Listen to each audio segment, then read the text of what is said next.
Yo, what's up guys? Welcome back to the channel. If you're new, welcome to the channel. Today I'm going to be bringing you another, sport-like video. It's gonna be what your individual sport says about you. Now this is for the people who do, the individual sports, not like super recreational. I'll add some recreational ones, but also I kind of want to stay in the, like high school, middle school range to where, those people could relate. But yeah, some of y'all only play individual sports. So, you didn't have a real comparison and real relatability to my last videos, what your sport says about you, what your football position says about you, what your track and field event says about you. So yeah, I'm not gonna waste much time. I'm gonna just get straight to it. First up, we got tennis. Now, if you do play tennis, I get it, you're cool. I used to think I could play tennis, I used to play on the Wii all the time, right? So I thought that counted. I didn't know you actually had to have form and that you actually had to be good. I used to think it was just running to the ball making tennis noises, but nothing could be that simple. My grandparents used to have 2 tennis rackets at their crib, and I think it was my uncle's, but me and my cousin never practiced with them. Such a loss of an opportunity because,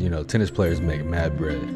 We BS'd with them a lot, but just never really got one in. You do go to tournaments and stuff, even if you're in high school, but especially after high school when you're actually trying to get invitationals and go, pro. And those tournaments cost bread. I'm pretty sure they ain't cheap. So your parents spending money on these tournaments, they want you to be practicing, and then you gotta keep in mind tennis coaches aren't cheap either. So you're paying a bunch of money for these tennis lessons, a bunch of money for these tournaments. They expect you to come up with some dubs. At least I would. But in all honesty, if I had the money for it and my kids just had fun playing tennis, if I have kids, even if they're losing, I'll be like, you know what, if they just want to have fun playing tennis, then yeah, we can do the tennis lessons, we could do these tournaments. Other than that, not too much of a reason. If you're a tennis player, comment down below, because I don't know a lot about y'all, if I'm being honest. Next up, we got golf. Now, if you aren't in a high school golf team, if you aren't the country club guy, then you're a guy who probably takes it super serious. If you're just going to a bunch of invitationals or tournaments for golf every weekend, you are probably super nice. And golf ain't that much different from tennis, let's be honest. If you have a golf coach, that's not cheap either. And I'm pretty sure the tournaments are also not cheap either.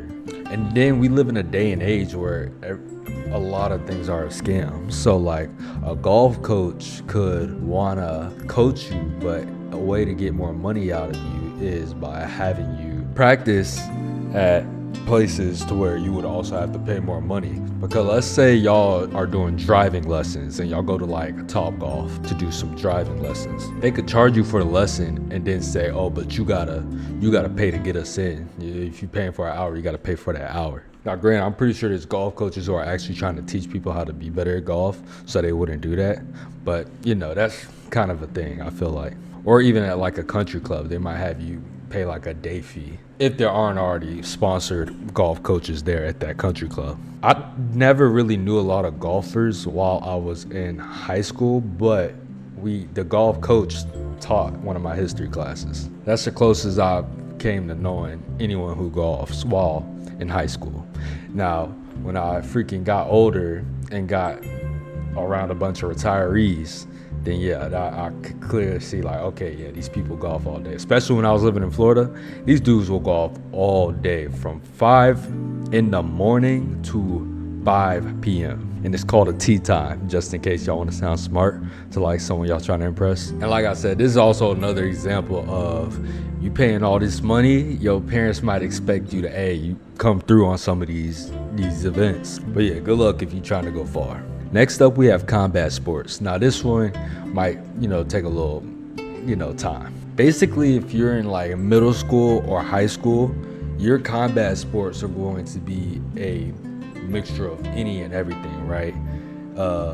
In school, that would be wrestling, right? That's the only combat sport I know they have in school. They don't have boxing and all that stuff. Recreationally, or even if you want to go pro someday, yeah, then you might have been boxing since you were 12, 9, maybe even 6 or 7 years old. Brazilian Jiu-Jitsu, some of those kids start that at 5. I mean, I started Brazilian Jiu-Jitsu when I was 20 years old, so I was not that young at all. But I honestly started probably before most people have started, because it is something that the average person probably starts in their late 20s. And then you got the popular one, MMA. That's where a lot of people kind of start, I want to say maybe 17, 18, maybe even 19. And you know, MMA is the new hot thing. It's way more popular than kickboxing is now. Not quite up there with boxing yet. Probably won't reach that maybe in a few years. But yeah, if you're someone who wrestled in school or just wrestled in general, the physiques are pretty solid, and you got to be able to cut weight to make a certain weight class that you want to make.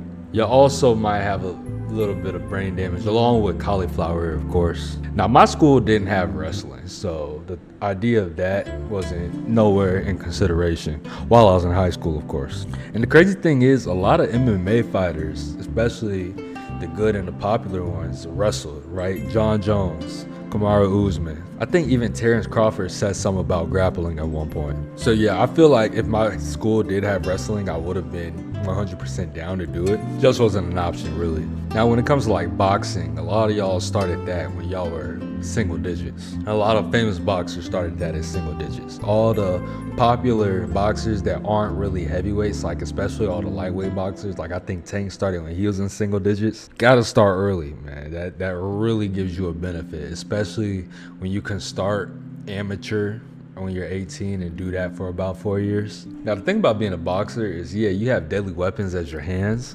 but no kicks, no ground game. So, you know, very limited in a street fight. Not saying I can beat any boxer in a street fight, just saying very limited. Because them leg kicks hurt if you ain't used to them. And even if you are. Boxing's also dope because it's like, that's how you get that washboard abs, right? Because when you do like grappling, that's gonna build like a different physique from like a striking, right? Like Conor McGregor's physique, he's a striker, way better than most wrestlers in MMA. Leon Edwards, he's a striker, way better physique than most wrestlers. Paulo Costa, striker, way better physique than most wrestlers. And also two different types of cardios. Grappling is endurance type of cardio when it's a strength endurance versus a movement endurance from like striking. So when you're a grappler, your muscles are getting the work of their cardio versus your movement when striking. That's why in MMA, when a wrestler takes down a striker,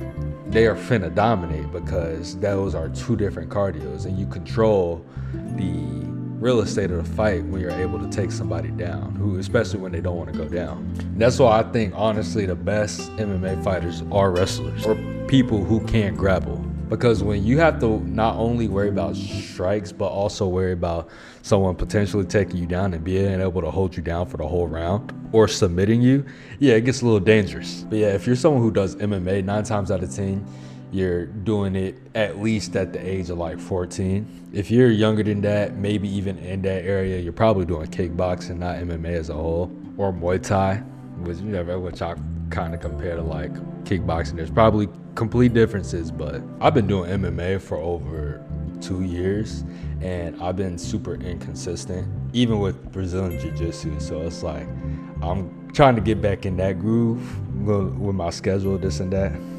But if I were to be consistent, my freaking cardio would be great. I'll probably be in way better shape, and that's just a fact of it. Combat sports is the most underrated thing you can do as a man, and I think every man needs to get into that. Builds crazy confidence and teaches you discipline if you are really trying, because you know you gotta show up to something. Now, for those of you who are about to be like, oh, what about track and field? You never said anything about track and field. Well, if you even think that it is an individual sport and we're considering it that, I already talked about track and field in one of my, somewhat recent videos back in March. It's called What Your High School Sport Says About You. That's all you need to know. Now, on the college level, I would have no clue. But, I also just kind of don't want to talk about it at the college level. And I'm for sure not talking about it at the freaking Olympic level. But anyways, I appreciate y'all for watching if you made it this far. Thanks. Like, comment, subscribe if you want. Turn on our post notifications if you haven't, just help a brother out. If you haven't seen my last video, it's going to be somewhere like right here. It's going to be one of those. whichever, it might come up in the future. I don't know how this video is gonna end. If I'm being honest, I'm kind of just freeballing it. But yeah, until next time, y'all, appreciate you. Peace.